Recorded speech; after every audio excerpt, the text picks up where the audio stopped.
Look back at the people you've loved over time. Different faces, different names, different decades of your life. But there's a pattern there. You might call it bad luck, a type you're drawn to, chemistry.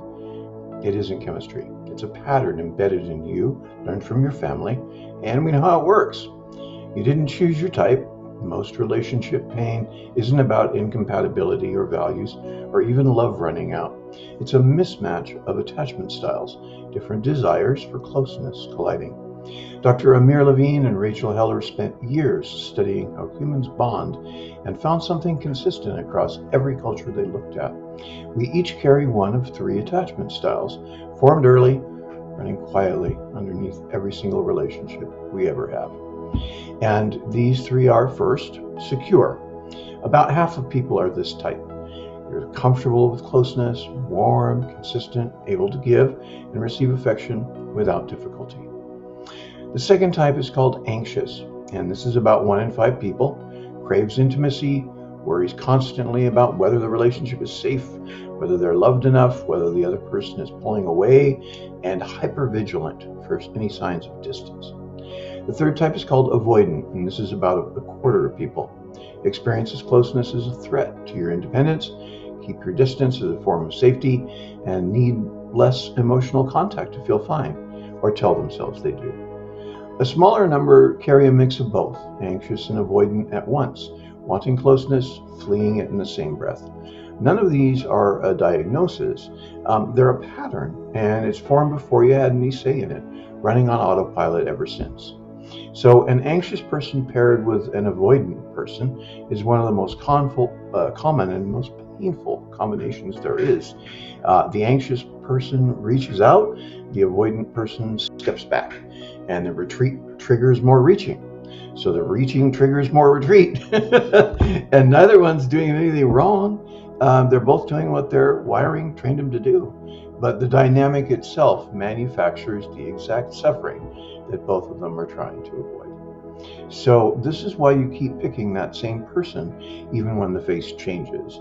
You're not choosing a person, you're recreating a dynamic, and it's automatic and it's unconscious.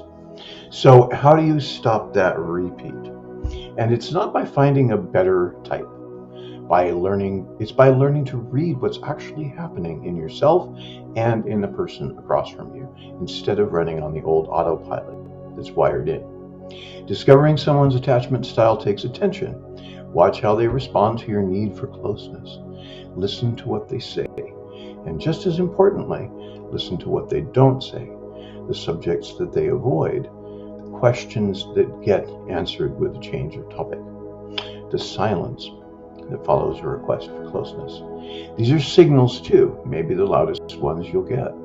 When you notice the retreat, the instinct is to chase harder or to disappear first so it doesn't hurt as much. And both are the old pattern talking, neither one helps. What helps is simpler and harder. Be the secure one. Be available. Communicate what you actually need honestly without games. Show up consistently enough that the other person's nervous system can finally exhale. You don't have to have been born secure to act secure. And acting secure consistently is how the pattern starts to break and change. And the harder truth is that sometimes the healthiest move isn't fixing the dynamic, it's choosing next time a partner whose need for closeness actually matches your own, instead of one who guarantees the same ancient ache. So think of your last 2 or 3 significant relationships, not the surface differences, but the underlying pattern. Who reached, who retreated, who needed less affection and who needed more. If you name it out loud, I am an anxious type and I keep choosing avoidant type partners, or the reverse, or whatever the honest version is, you cannot rewrite a pattern that you refuse to name. So the same person wearing different faces isn't a curse, it's a message. It's one your own history was waiting for you to finally read. And so read it now and get the affection you need from those you love. And your relationships are going to be a lot healthier.